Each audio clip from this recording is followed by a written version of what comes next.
Voz e imagen de la sociedad civil.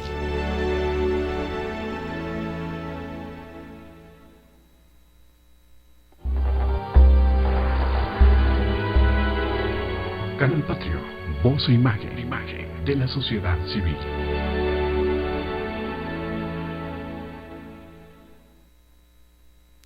Canal Patrio. Buenas noches, México.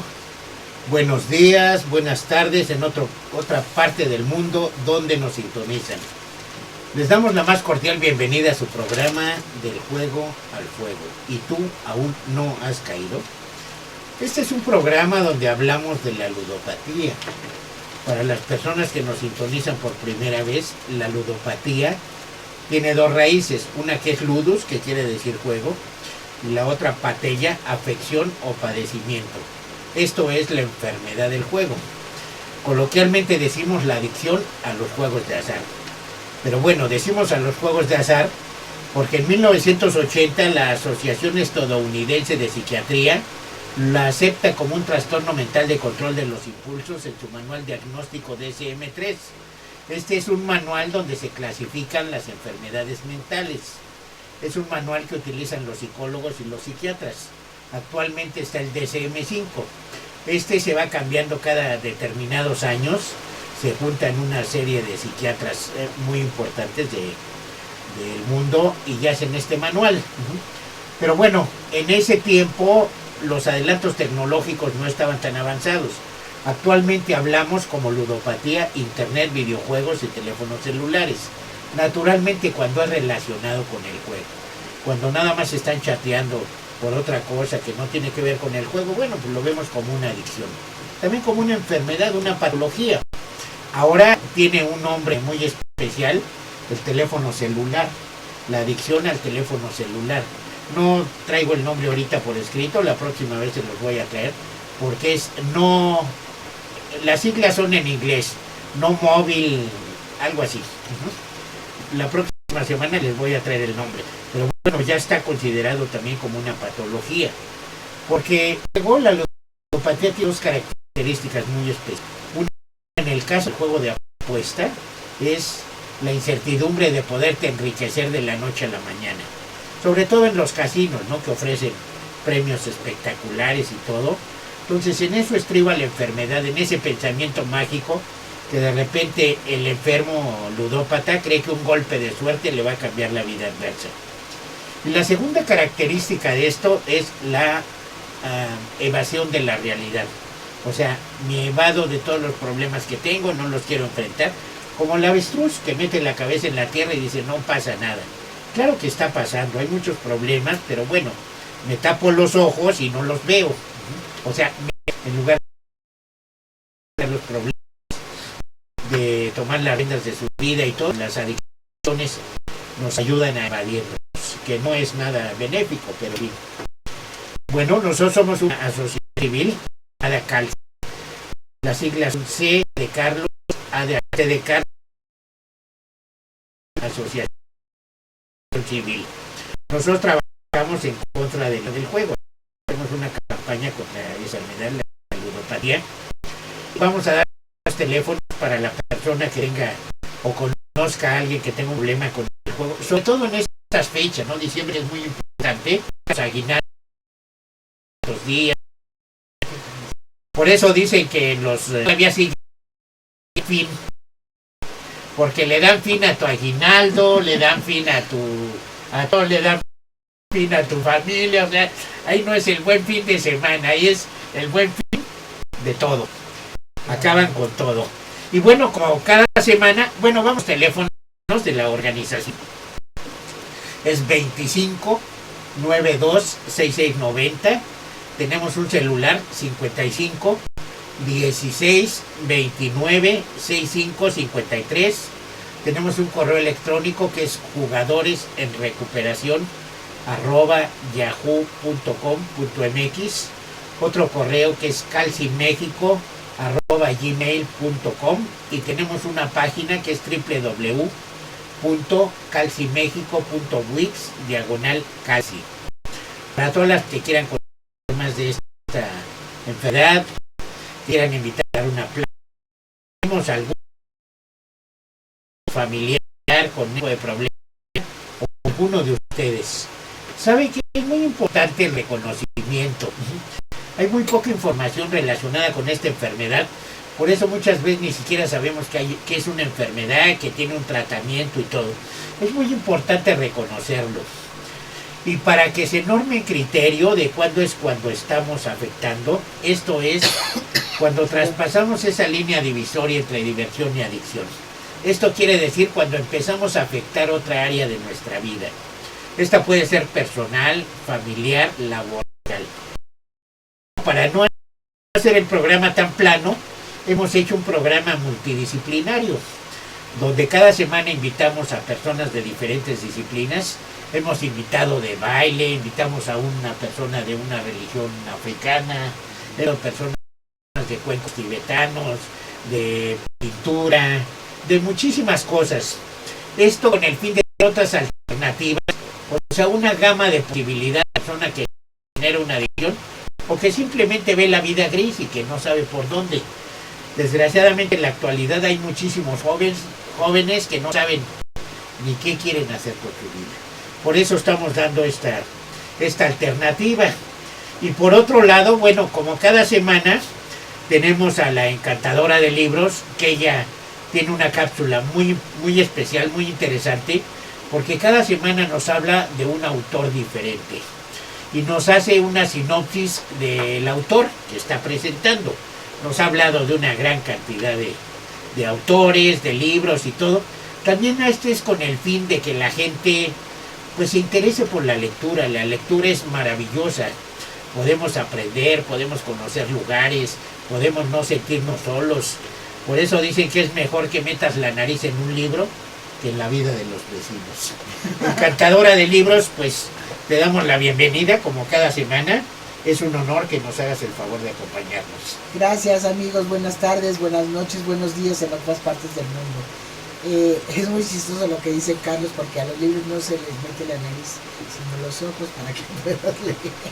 Pero fue muy gracioso. Pero bueno, es un buen dicho, ¿no? O sea, sí, es mejor meter la nariz en un libro, o sea, leerlo, que estar metiendo la nariz en la vida del prójimo, ¿no? Pues sí. Esa es la intención. Que todos, cuando leemos un libro, nos gusta indagar en la vida del protagonista y de los personajes, y por eso el escritor lo hace interesante en la narración a través del tiempo.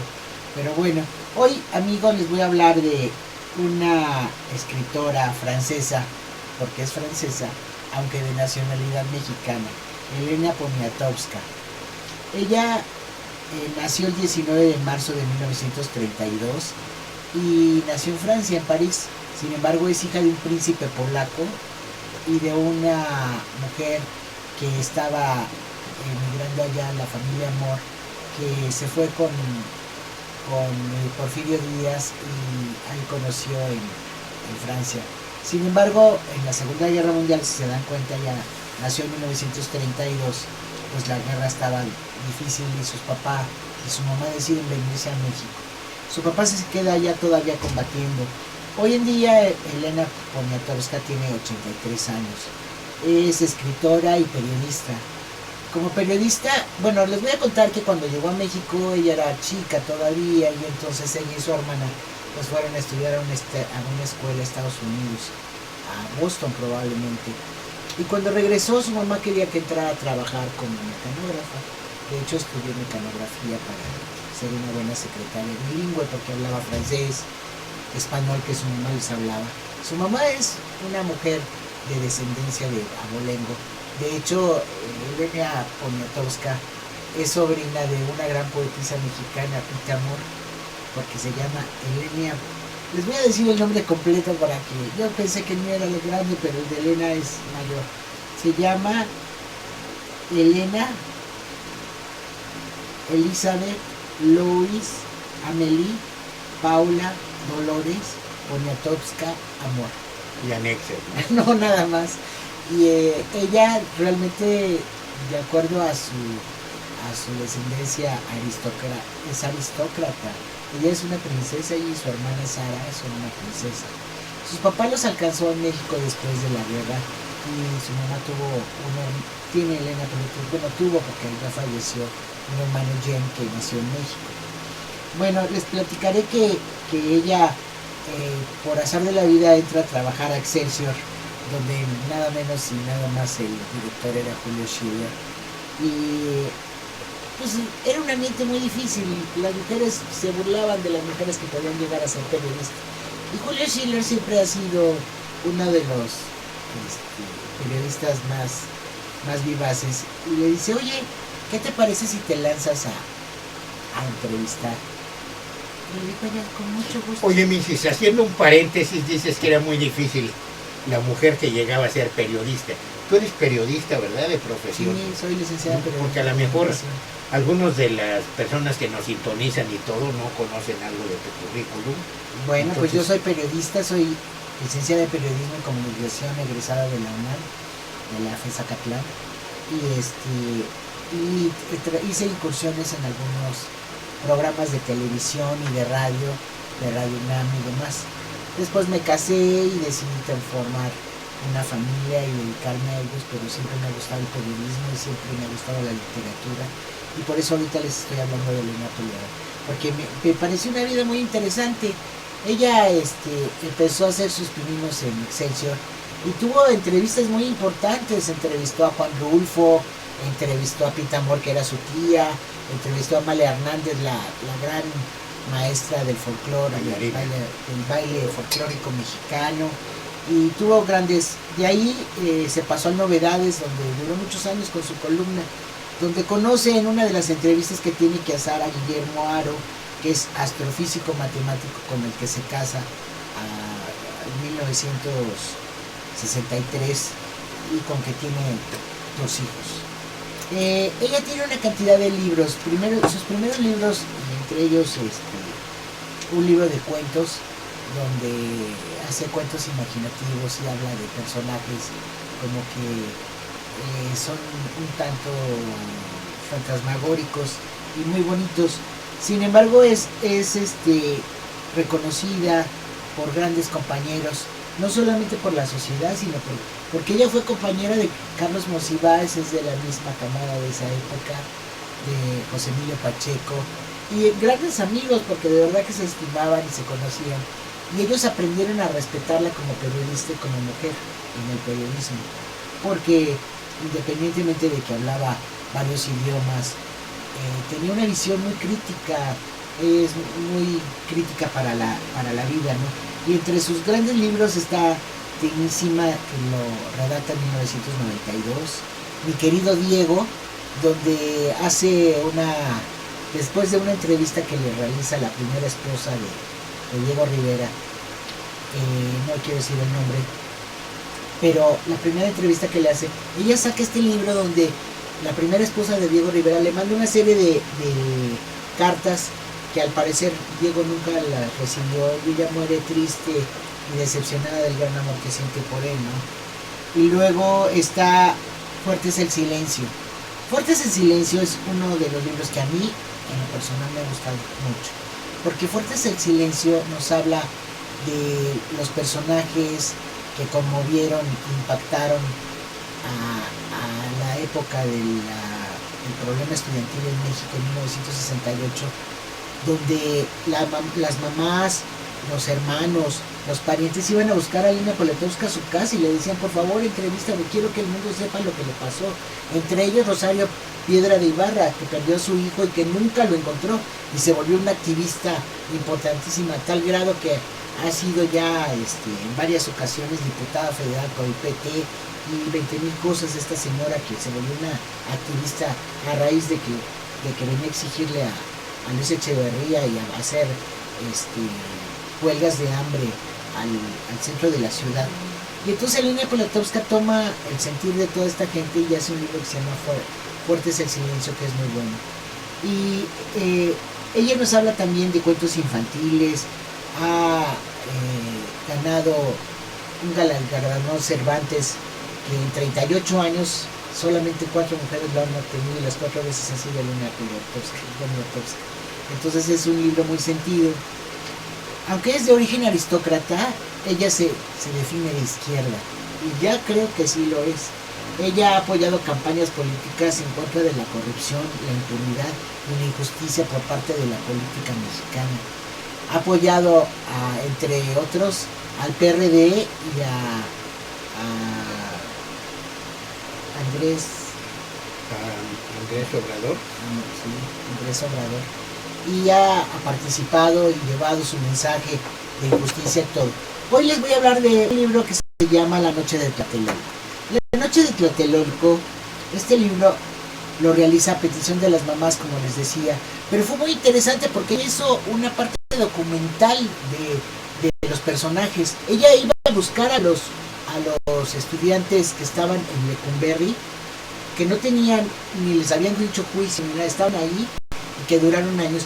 Los iba a entrevistar y iba escribiendo todo lo que les había pasado, sus compañeros que habían caído y todo. ¿Qué pasó en el movimiento del 68, Carlos? ¿Tú que lo viviste? Oye, Misis, ¿cuándo fue publicado este libro?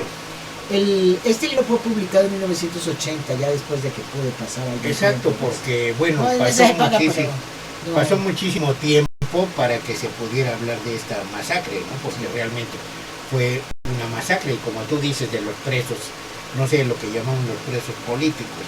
Ellos tenían una consigna, o sea, ellos pedían, yo creo que con todo el derecho del mundo a los estudiantes, el pase directo a la universidad, ya que las preparatorias pues, formaban parte de la universidad y ellos eran los hijos que seguían hacia el siguiente paso.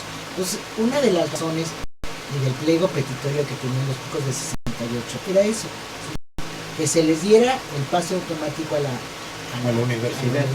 Y otro era destituir al rector de la universidad. ¿Por qué? Híjole, la verdad no sé exactamente por qué, pero una de las intenciones también era destituir. Ahorita no me viene, no sé si era Barros Sierra, o no me viene el nombre a la mente.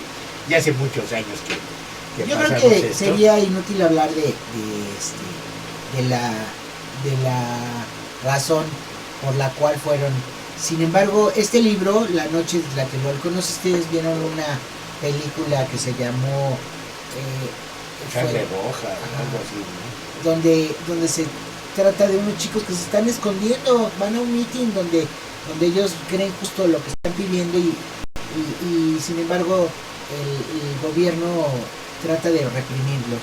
Es la historia de la noche negra del 2 de octubre en el movimiento estudiantil de 68.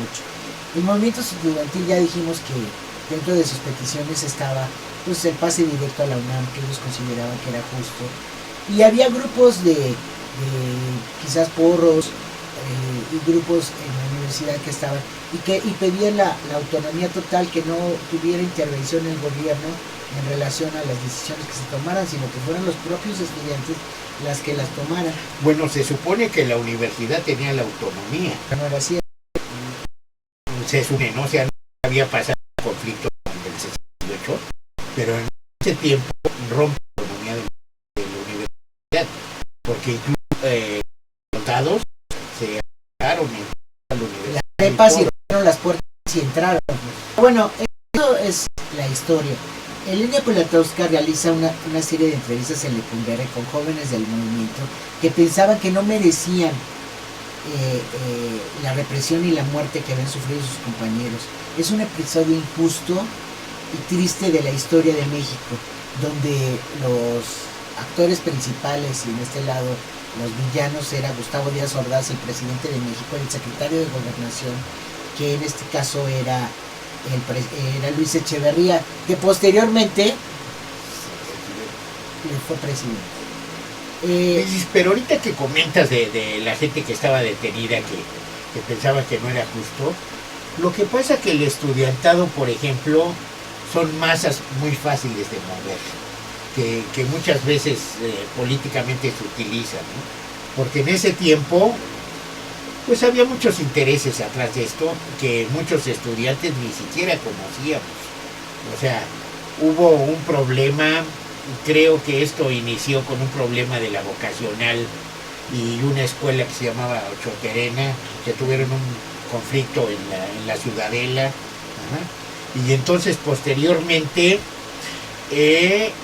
los soldados o los granaderos se apostaron en la preparatoria 1 con una bazuca, no sé si para buscar a los agresores, que no tampoco sé si eran de ahí o no, yo creo que ellos tampoco sabían, pero de un bazucazo tiraron la puerta, una puerta preciosa, Sí. y rompieron la autonomía. Entonces había muchísima gente que no teníamos el conocimiento de todo lo que había atrás, porque en ese tiempo fueron las Olimpiadas también, y No, había es mucho lo que conflicto. había en muchos Francia. intereses, miren, ya había habido un movimiento estudiantil muy interesante y muy importante en París, que también había sido reprimido. Y en México había muchos intereses porque los ojos del mundo iban a estar en Las México Olimpiadas. 68. Y había que detener a los niños malcriados para que las Olimpiadas fueran. Pero no puedes agredir a los hijos de la patria, que son los jóvenes. Dices, pero te Y digo a los que futuros intelectuales. que el estudiantado es muy, muy maniable, porque precisamente yo estaba en la preparatoria cuando el movimiento de 68, yo estaba en la tarde en la preparatoria de Mixcoac, en la prepa 8, y llegaron unos estudiantes de la Facultad de Derecho, que habían puesto una barricada y todo por todo lo que estaba pasando, ¿no? Y nos pidieron apoyo para apoyar este movimiento y todo. Y sin más ni menos, pues obviamente los estudiantes aventamos los libros y vámonos a la huelga, ¿no? O sea, se hizo barricada en la preparatoria, como se hizo en muchas otras y todo, y nos fuimos a la huelga. Y hacíamos unas manifestaciones tremendas, que como te digo, mucha gente ni siquiera sabíamos lo que había atrás, como sigue pasando con el estudiantado. O sea, cada 2 de octubre hay unas manifestaciones terribles de jóvenes que ni siquiera saben lo que pasó en 68. Ni siquiera vivían, y roban, y atracan, y hacen Sí, una a ver, cantidad. Carlos, hay dos cosas que estás manejando aquí. Una, estás manejando como que el estudiante no tiene la capacidad o la inteligencia de poder discernir. Estás hablando de algunos que se aprovecharon de esa situación, pero no son todos. La verdad es que llegar a la universidad es cuando realmente tienes una amplitud de pensamiento y donde tienes, me permites, una capacidad de pensamiento. De hecho, hoy por hoy te puedo decir que todos esos estudiantes que sobrevivieron al movimiento de 68 son grandes intelectuales y son grandes personas que han manejado el gobierno no del país, sino algunas cosas que se han cambiado, y todos los activistas en un momento determinado fueron buenos. El tema era importante, y el tema que trata Elena Poniatowska en este libro es que no era justo que la gente pensante, si ellos, como tú los haces ver, como chicos que se dejaban llevar como borregos por los intereses de otros, la otra contraparte, la parte política o la parte económica, política, social de México, los haya tratado de esa manera. Yo estoy de acuerdo, pero Misis, lo que te quiero decir, o sea, el estudiantado son masas muy fáciles de mover. Una, porque cuando eres adolescente, psicológicamente tu mente no está muy bien conformada. En la prepa. Otra, porque la psicología de la persona en masa es tan diferente, Claro. de individual. Hay O sea, un libro muy interesante de ¿cómo se llama? El psicoanálisis de Freud, donde se llama la psicología de las masas. Exactamente. Que una verdad de masa puede ser una verdad rotunda. O sea, mátenlo y mátenlo. tú, por Sí, ejemplo, sí. eres incapaz de meterte a una vinatería y robar y atracar, ¿no? O sea, pero en masa, ¿sabes que agarrábamos los camiones en Insurgentes y nos subíamos 100, 200 estudiantes y íbamos a las vinaterías y íbamos, en ese tiempo estaban los centros nocturnos, como los Globos, Terraza Casino, todo eso, y ahí entrábamos, y cigarros, y bebida y todo, lo cual una persona individual o una No se persona atrevería sola a no lo hace. O sea, no me refiero que el estudiantado sean tontos, pero en masa, o sea, es muy fácil de unirse a esa masa y no pensar en si lo estás haciendo. Bueno, pero ese no es el enfoque en el razonablemente, que este libro trata de enfocar. El libro de La noche de Tlatelolco, Elena, y así lo hace sentir, habla de la injusticia que fue causada por las armas, por el ejército, por los poderosos, en contra de unos jóvenes, como dices tú, ignorantes, quizás vándalos, quizás rebeldes, porque esa es su edad, ¿sí? pero no era justo, no era justo. Yo creo, y sin temor a equivocarme, y en otras partes del mundo lo analizarán, que es un episodio triste y penoso en la historia de México. No, definitivamente, y como tú dices, o sea, no puedes cambiar patadas contra balazos. Balazos, metrallazos. Afortunadamente, el 2 de octubre, no estuve ahí porque, bueno, como buen joven rebelde, pues ese día me fui con los amigos a tomar y de relajo y no. Estuvimos en la manifestación, pero no llegamos al Zócalo. Digo a Tlatelolco, perdón. Porque al Zócalo sí llegamos a una manifestación antes, donde en la madrugada, que abajo había un camión con con un reflector así, y lo enfocaba hacia arriba de Palacio Nacional, y brillaban las bayonetas de todos los soldados que estaban apostados en la altura del Palacio Nacional. Y no sé, 5:30, 6 de la mañana se abrieron las puertas del Palacio Nacional y salieron los tanques y salió el ejército y todo a matar jóvenes, o sea, de esa injusticia estoy totalmente de acuerdo, ¿no? Porque salieron y no les importaba, mataban. Yo iba con unos amigos y un amigo mío, Alberto Mendieta, íbamos corriendo y pum, de repente cayó. Yo obviamente corrí como buen corredor, me fui, ¿no? Pero después me enteré que le habían dado un balazo en el tobillo, afortunadamente no murió. Pero también volteabas, Misis, y veías los tanques cómo pasaban encima de los estudiantes. O sea, el que se caía, ahí quedó. O sea, de que fue una injusticia terrible, yo estoy de acuerdo. De que hubo una gran cantidad de desaparecidos que nunca... No solamente desaparecidos. La cantidad de cadáveres que quedaron, y en Fuertes el Silencio hay testimonios que desgraciadamente los desapareció el gobierno, donde el Campo Marte estaba lleno de bolsas negras, claro, de miles y miles y miles de jóvenes que lo de Azaxionapan es cualquier cosa, sí, a lo que pueda no fue una masacre. Amigos, léalo, saben, es un pedazo de la historia de México, triste, lamentable, grotesca, pero al fin y al cabo bien realizada por esta gran escritora y por esta mujer que es una activista que todavía le sigue, tiene 83 años y todavía sigue dando conferencias. La acabo de ver hace 2 o 3 días por televisión, claro, porque no pude ir a la feria de Guadalajara, donde estuvo en su stand con sus libros y compartiendo con otros escritores latinoamericanos su vida. Ojalá que les haya gustado, amigos. Nos vemos para la siguiente sesión, donde pienso hablarles de un libro muy interesante que se llama Gritos y Susurros. De hecho, le quería hablar ahora. Una periodista que se llama Denise Dresser hace 32 entrevistas a mujeres importantes del México contemporáneo, muy interesantes, porque ya cuando les platique de él, ella les pregunta a cada una de ellas que hable de algo que le haya impactado, que le haya importado en su vida.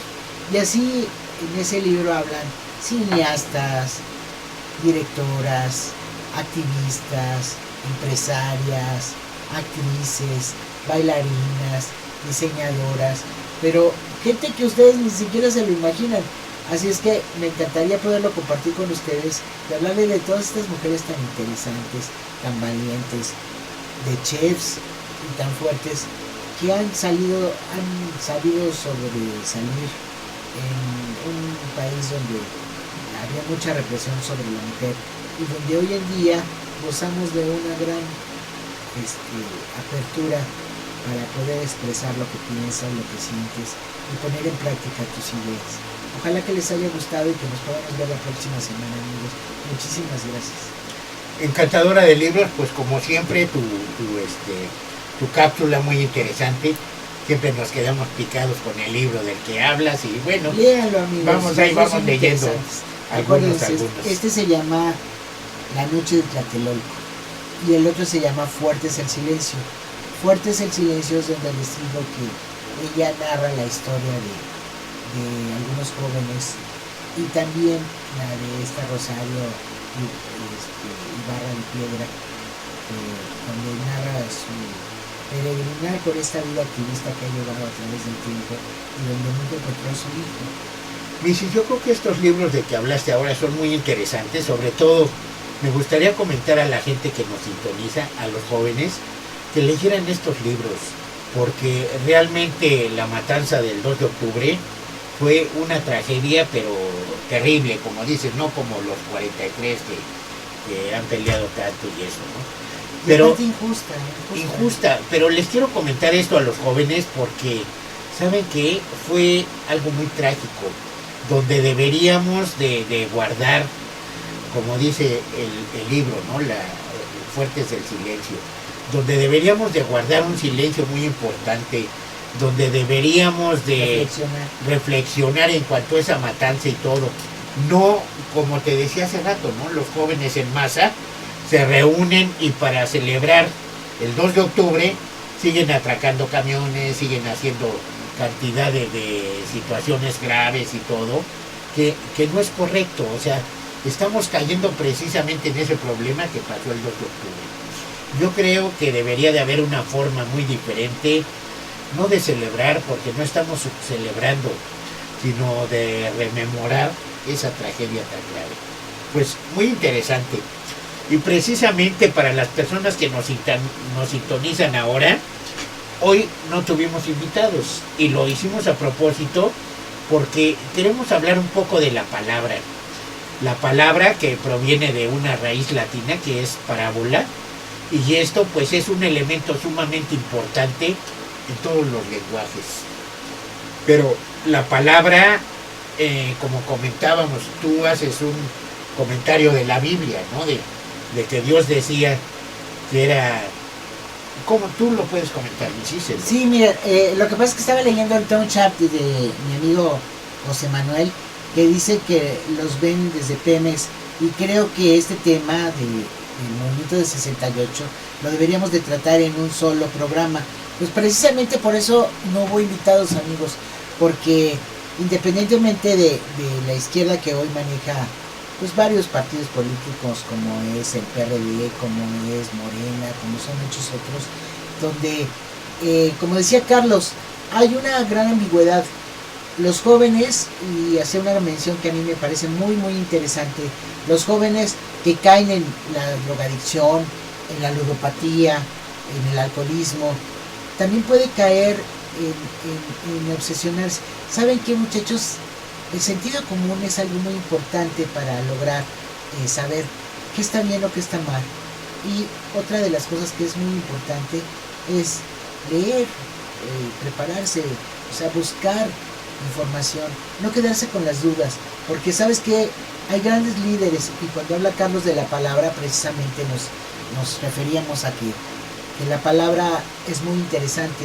La palabra puede conmover, la palabra puede humillar, la palabra puede matar, la palabra puede hacer que ames. Y es muy interesante, por ejemplo, en el plano teológico, ¿cuántas religiones ustedes han visto, por ejemplo, que hablan del mismo libro que es la Biblia? ¿Sí? ¿Y cuántas interpretaciones hay? Les puedo decir todas las religiones: testigos de Jehová, cristianos, católicos, mormones, los presbiterianos, los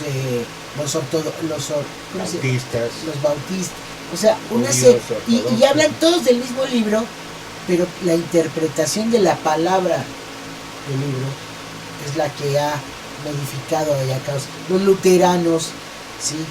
Jesús decía una frase que sin duda es muy interesante. Decía que él no le tenía miedo a lo que sale del alma del hombre, del corazón del hombre, sino lo que sale de la boca del hombre, porque lo que sale de la boca del hombre hiere, duele, lastima, y lo que sale del corazón del hombre a lo mejor te duele, pero es sincera.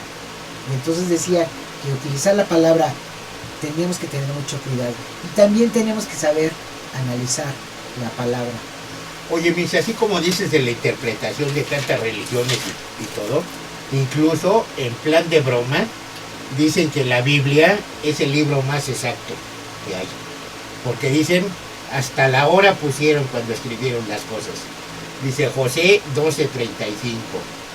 Mateo 1:25. O sea, No, la gente es interpreta que algunos, no en plan de broma, no, miren, en la hora en que escribieron. La Biblia se llama Biblia porque quiere decir libros.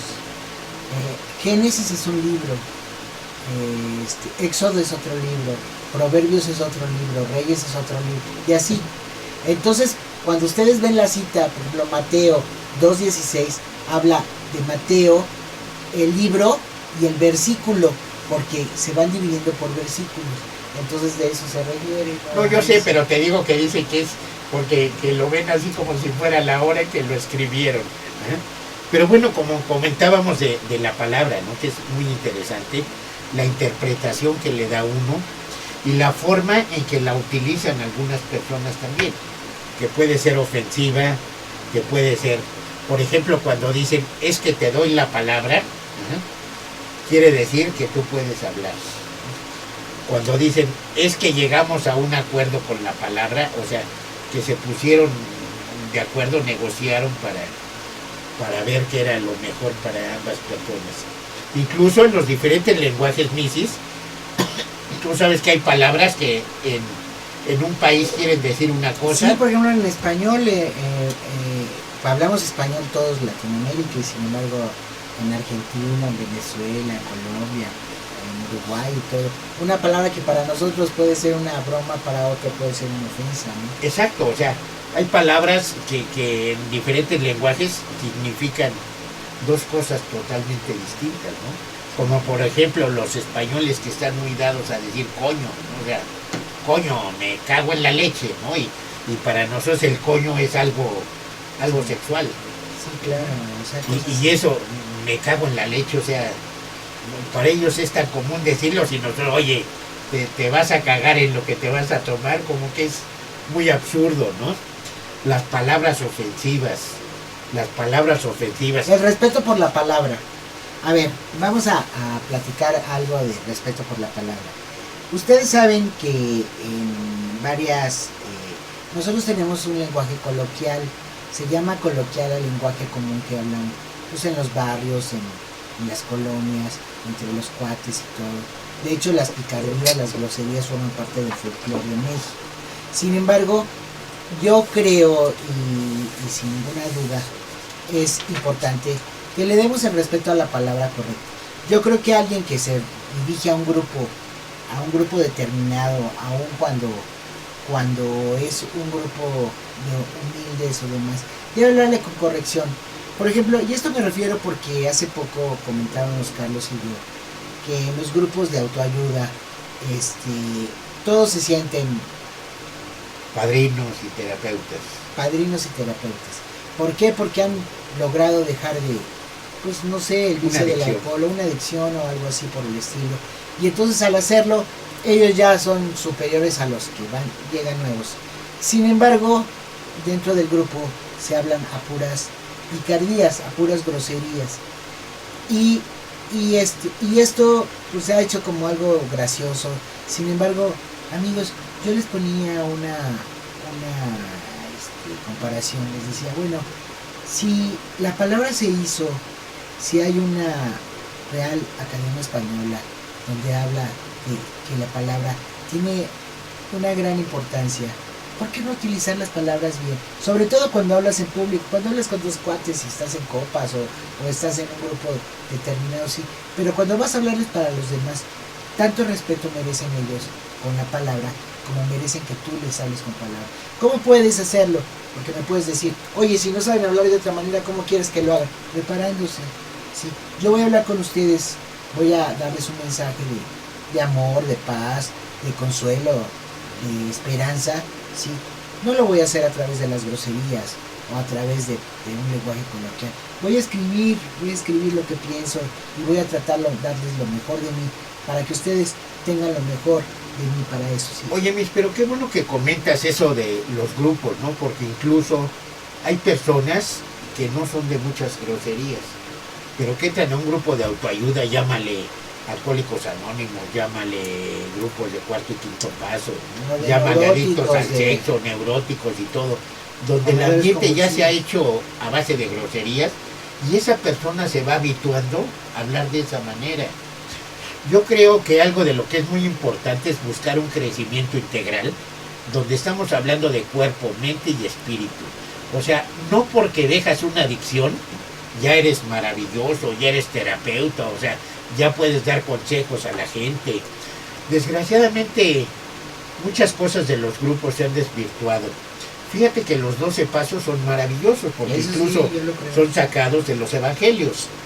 Anteriormente había una cosa que le llamaban el término Oxford, una cosa así antes de los 12 pasos, que eran 8 pasos nada más, la ley Oxford. Ajá.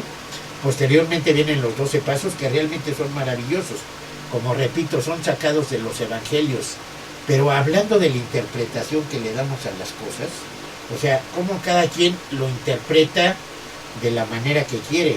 Incluso, bueno, quisiera yo hacer el comentario porque viene a colación, que en una ocasión una persona me habló por teléfono, yo fui jugador muy fuerte, y bueno, me invitan a programas de radio, de televisión, y me dijo que estaba yo echando a perder el anonimato. Le dije, realmente es que yo no soy alcohólico anónimo, ¿no? O sea, yo soy una persona que estuvo muy metido en la adicción del juego, en la enfermedad del juego, y para mí es un orgullo el poder sublimar esto y cambiarlo, ¿no? O sea, yo no soy anónimo. Ajá. O sea, a mí no me importa que la gente sepa que... Pero bueno, me reclamaba esto. Pero lo más simpático ahora que hablamos de las redes sociales, de la ludopatía en los celulares,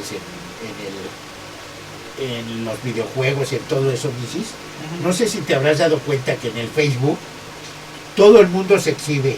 El padrino tigre y el padrino y la madrina conquistadora, o sea, el anonimato se perdió totalmente.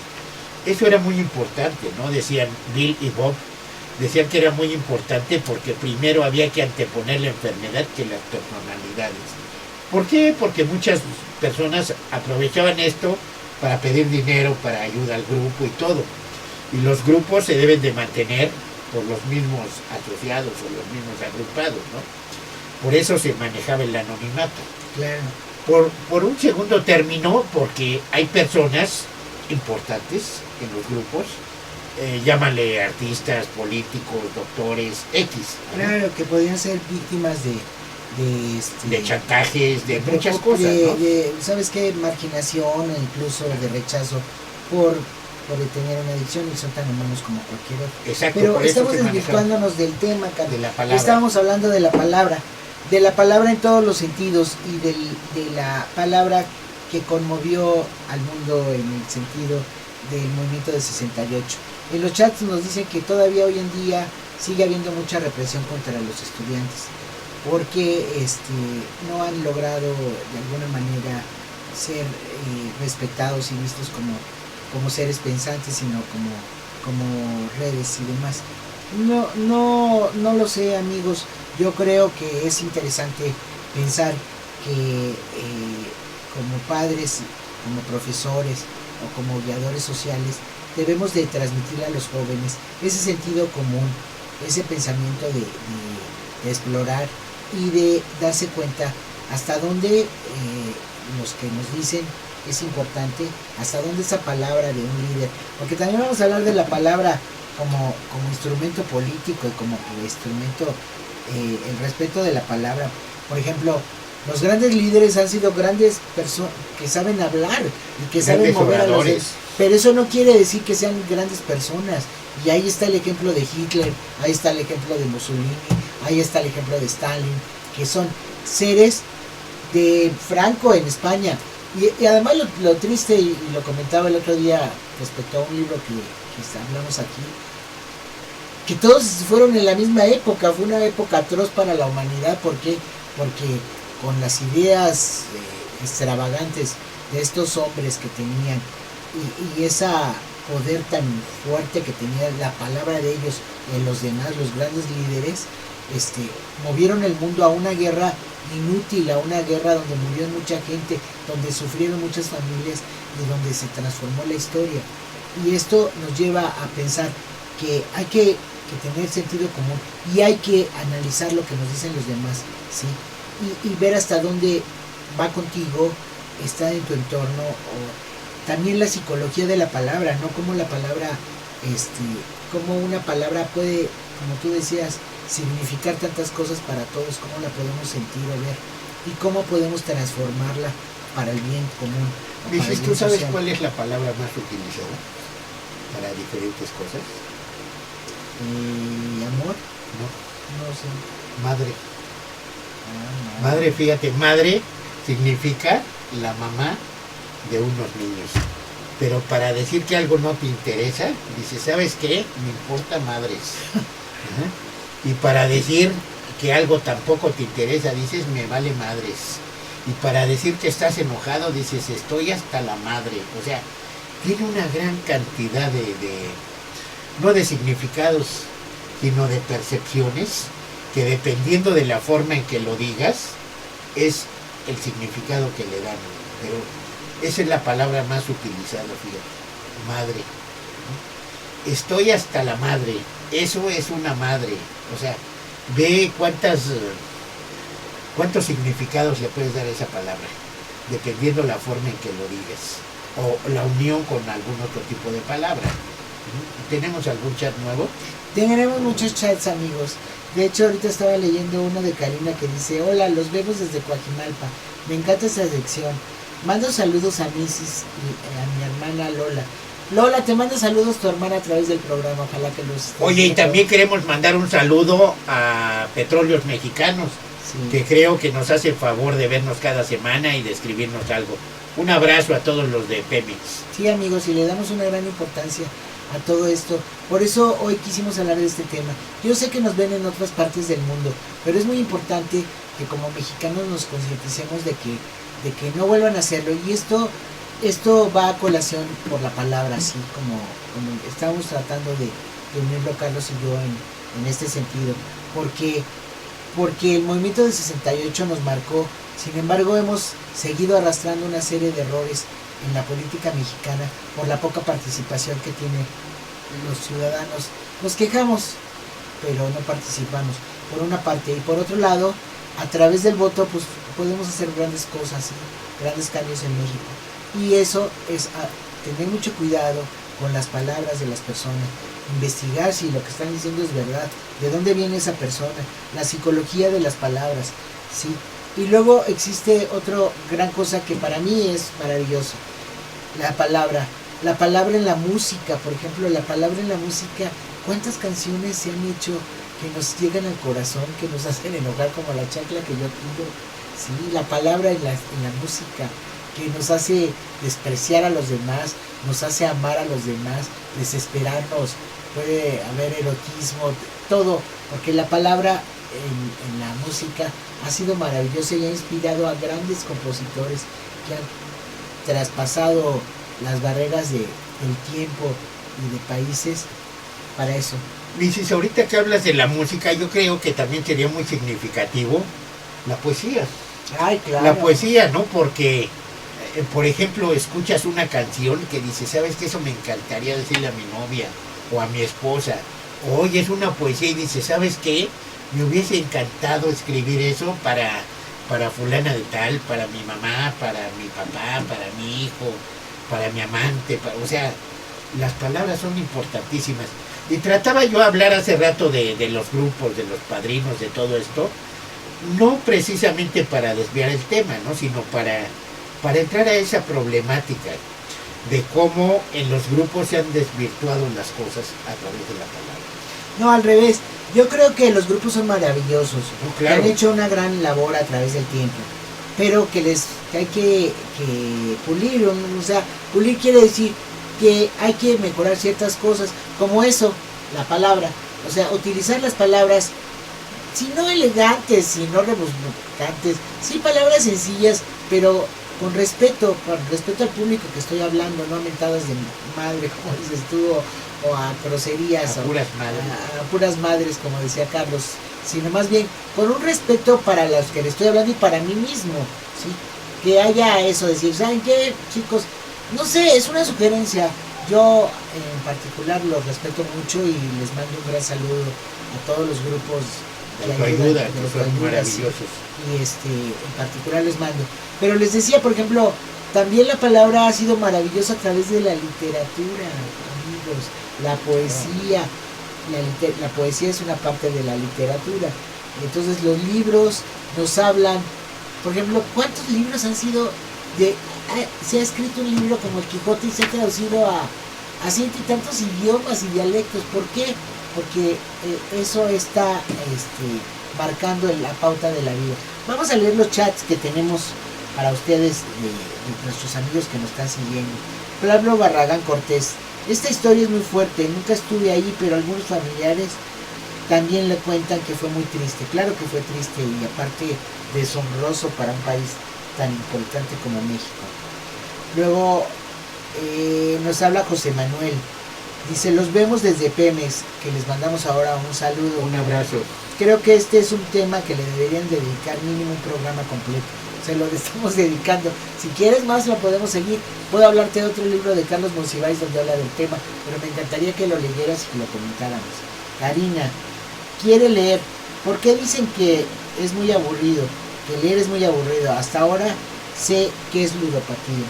Yo sé que mucha gente no sabe qué es la ludopatía, que es esa enfermedad que provoca el juego convulsivo, ¿sí? Y que Carlos lo maneja también. Si conoces a alguien o tienes problemas con eso, comunícate, Calci te puede ayudar. También está Sara Martínez: saludos desde Catepec. ¿Creen que su visión al ser de la aristocracia sea plena a la realidad? No, hablamos de que Elena Poniatowska pertenecía a la aristocracia europea de Polonia, porque su papá era como del príncipe, pero ella no se siente aristócrata, ella se siente más bien una activista de izquierda. Sara. Felipe Rodríguez Plata: saludos de Ocotlán, Tlaxcala. Gracias por ser personas preocupadas por los demás. Excelente programa. Muchas gracias, Felipe Rodríguez Plata. Laura Rosas Díaz: es un nutriente del alma, un libro de suspenso que me puedas recomendar. Híjole, te puedo recomendar muchos. Mira, te puedo recomendar a Edgar Allan Poe, que se llama Narraciones Extraordinarias, que es un libro de suspenso. Te puedo recomendar los libros de Agatha Christie, cualquiera de ellos que te guste. Agatha Christie es una autora muy, muy interesante. Te puedo recomendar los que les decía la semana pasada, de Dan Brown, Ángeles y Demonios, y Código Da Vinci, que es de suspenso y es muy interesante. Así es que si te gustaría leer alguno de ellos, yo creo que lo vas a disfrutar. Laura Rosas Díaz: buenas tardes, los vemos desde... Dice... Ay, es que se me va la... Laura, que es de Guanajuato. Me gusta mucho el programa, la sección de la encantadora siempre. Muchísimas gracias. Ustedes de verdad nutren mi interés por leer y escribirles. Pero lean los libros que les recomiendo. Yo sé que no lo van a hacer muy rápido, pero léanlos, apúntenlos y vayan haciéndolo a su tiempo, a la hora que ustedes gusten. ¿Tenemos algo más, Miguel? Sí, a ver, tengo otro chat de Laura. Vanessa Suárez: un saludo a los dos desde Veracruz. Gracias, Veracruz, hermoso. Vanessa, perdón, un abrazo. Deprimente la hora, y creo que ya son todos. Oye, fíjate que estoy tratando, Misis, de buscar una poesía, pero no puedo entrar para conectarnos para una poesía que quisiera yo ver aquí, porque como tú sabes, cada programa terminamos con una frase célebre, ¿no?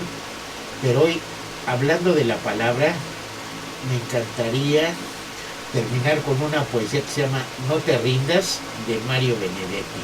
Ah, que es hermosísimo. Pero fíjate que no puedo entrar. Roberto: saludos a la encantadora de libros. Me encanta, gracias, Roberto.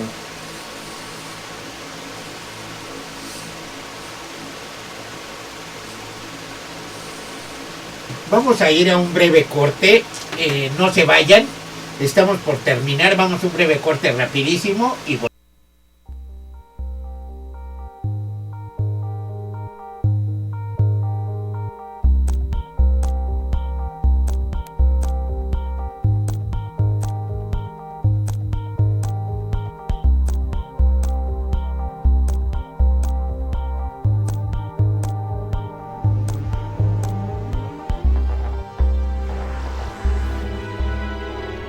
Canal Patrio, voz e imagen de la sociedad civil.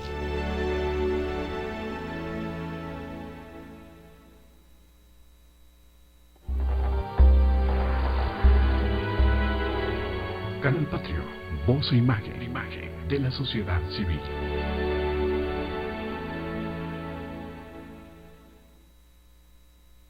Canal Patrio, voz e imagen de la sociedad civil.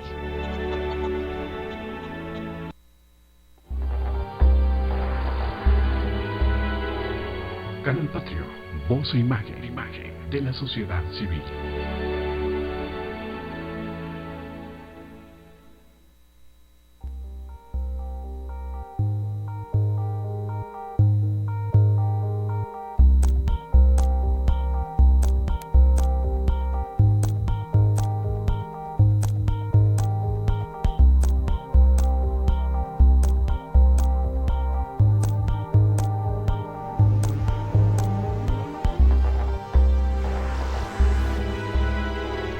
Canal Patrio, voz e imagen de la sociedad civil.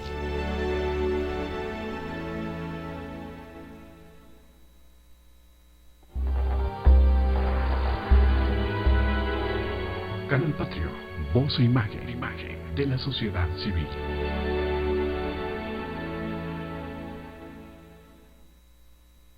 Canal Patrio, voz e imagen de la sociedad civil.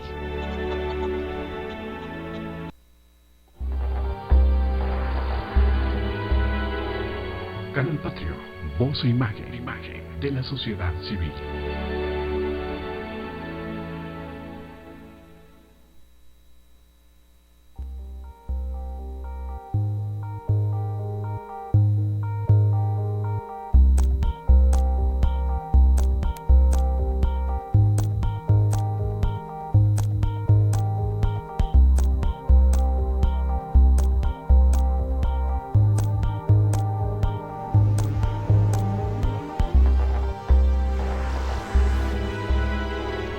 Canal Patrio, voz e imagen de la sociedad civil.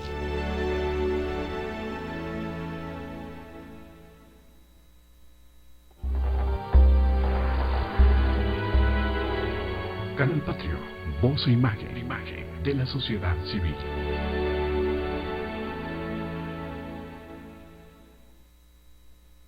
Canal Patrio, voz e imagen de la sociedad civil.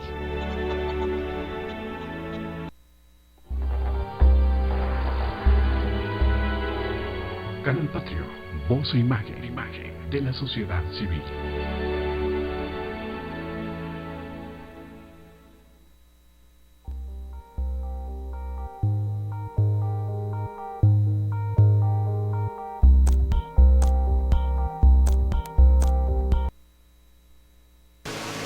nuevamente estamos con ustedes en su programa Del Juego al Fuego. ¿Y tú aún no has caído? Pues hemos recibido bastante chat. Perdón. Muchísimas gracias por todos sus comentarios. Alguien nos dice que hay muy poca información relacionada con la ludopatía. Nosotros cada programa hablamos un poco de la ludopatía. Vamos a dar nuevamente los teléfonos para si quieren conocer más relacionado con esta enfermedad. Si quieren invitarnos a dar una plática a su iglesia, a su colegio, a su club, a su familia, donde quieran, vamos a dar los datos. Nos llamamos Centro de Atención de Ludopatía y Crecimiento Integral, Asociación Civil. Los teléfonos es 25 92 6690, 55 16 29 65 53. Tenemos un correo electrónico que es jugadoresenrecuperación@yahoo.com.mx. Tenemos una página que es www.calcio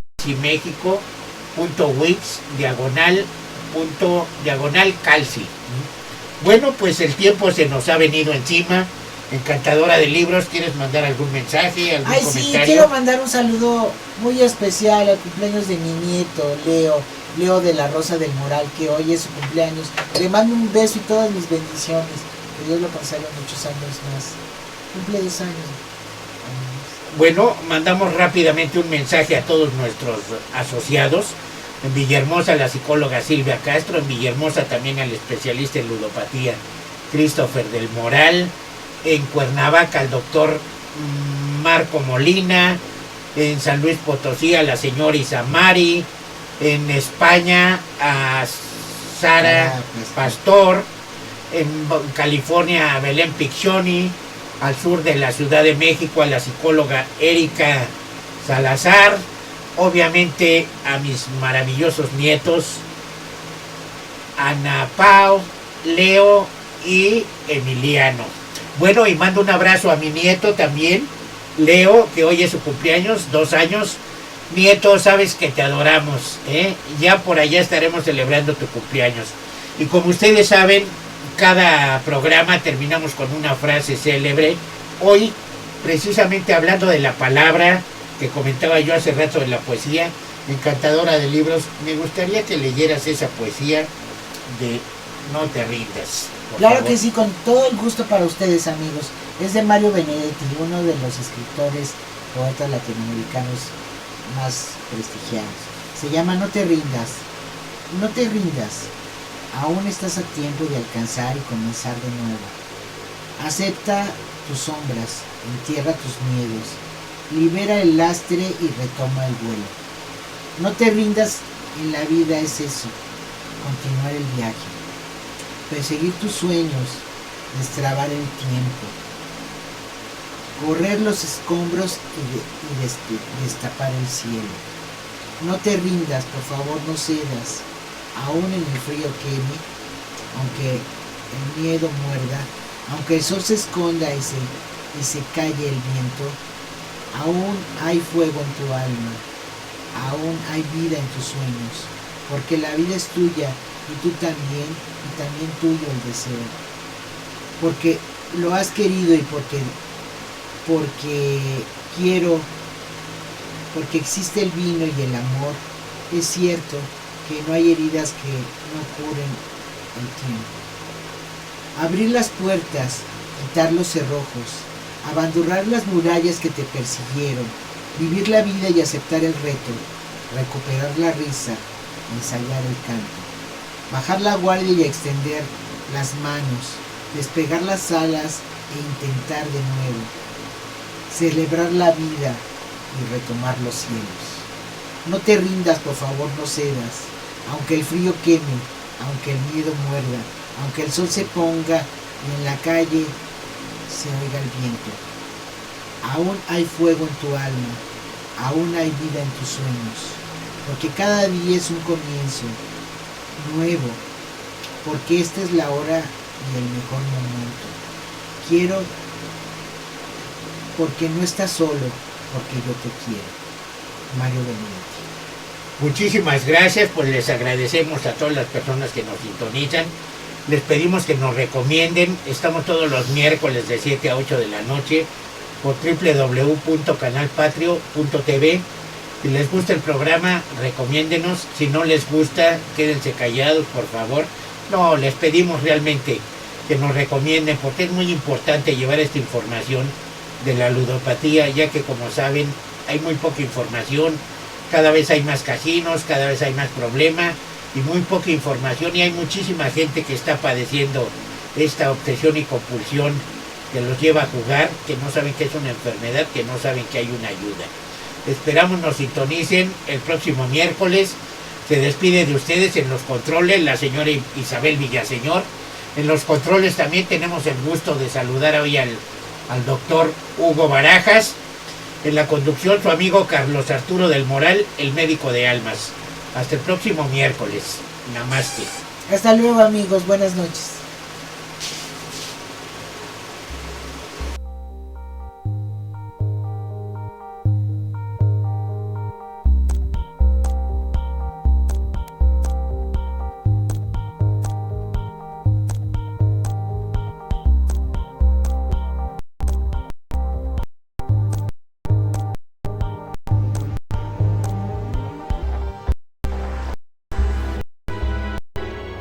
Canal Patrio, voz e imagen de la sociedad civil.